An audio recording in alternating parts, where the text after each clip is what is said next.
Hello everyone, welcome back to my YouTube channel, Learn Mathematics. Myself Rekha Chabra, your maths teacher.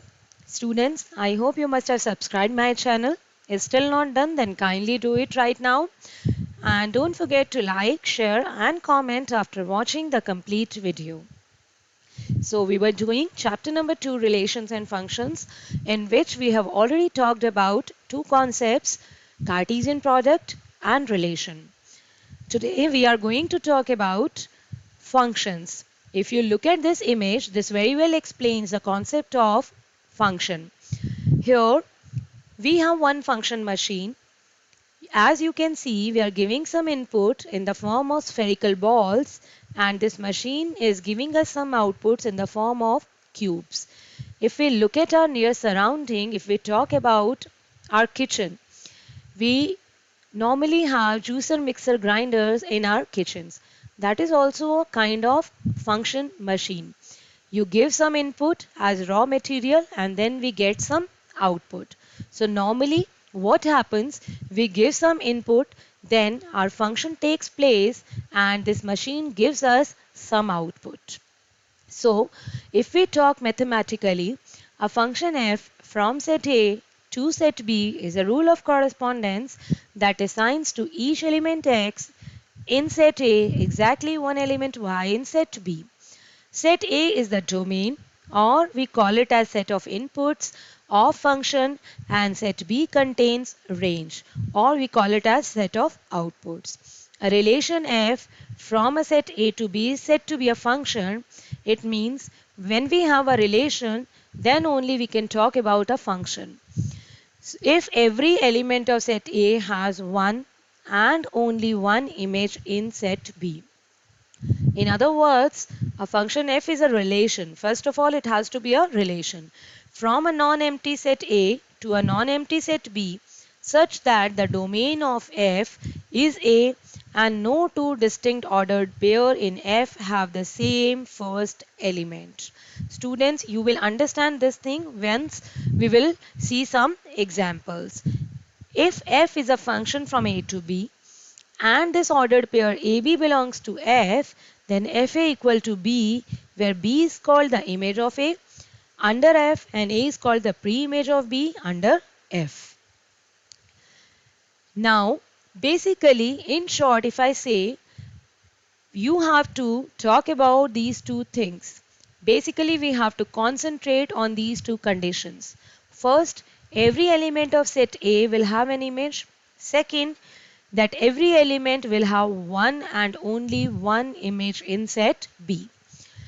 Now let us take the same example that we took to understand the relation. Here set A is having few alphabets and set B is having few names. Now let's take few examples and let's check whether they are functions or not. Here the mapping is like this, arrow diagram. Now the condition for being a function is every element of set A should have an image.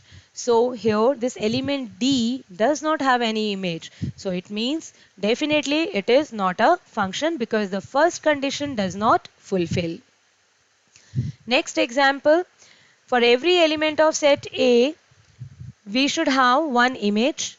So yes, first condition is satisfied, but the second condition says that every element will have one and only one image. But here, if you look at element A is having two images. A is mapped with two names. So since A has two images, it is not a function. Now another example, every element will have an image. Yes, all the elements of set A are mapped with some element of set B. And every element will have only one single image. So yes, every element is mapped with one single name. So since every element has one image and only one image is there, none of the element is having two images. So hence it is a function. So the function is A Aman, B Baljinder, C Chandu and D Eklavya. Whatever the function is, if we write down in the roster form, then this is the function. And now what is the domain? We have very well understood in the last video lecture. What is the domain? Set of first elements. So A, B, C and D. And range is a set of second elements. It means all the four names. And what is the codomain? Codomain is the complete second set. It means here in codomain we have to consider complete second set, which is set B.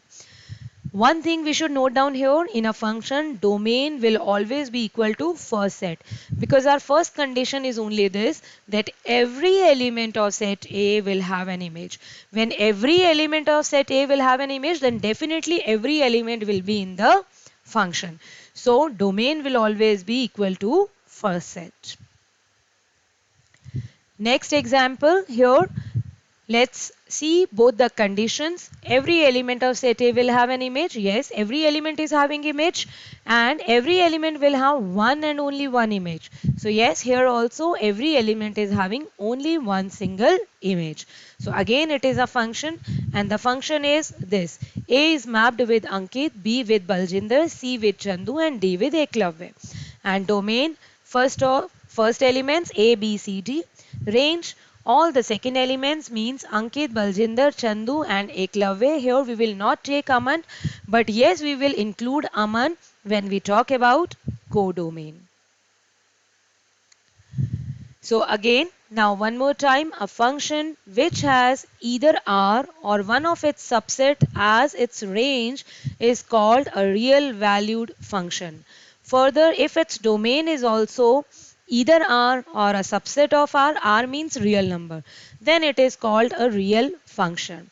When the domain and range both are real numbers, we can call it as real function. Now let's talk about different types of functions. Identity function. Identity function means y equal to x. Whatever the x is, the same value y will have. So here domain is all the real numbers and range is all the real numbers, because you can take any value of x and you will get the same value of y. Now constant function, it means whatever x you will take, any real number, you are going to get some constant in return. So here domain is all the real numbers and range is that constant only. Like if I say fx equal to 2. So whatever value you take for x, the answer is always 2, because that function is independent of x. Polynomial function. Students, I don't think I have to explain this thing. Polynomial you are studying since 9th standard. Function where f is a polynomial function. So you can look at these examples and you can understand it very well.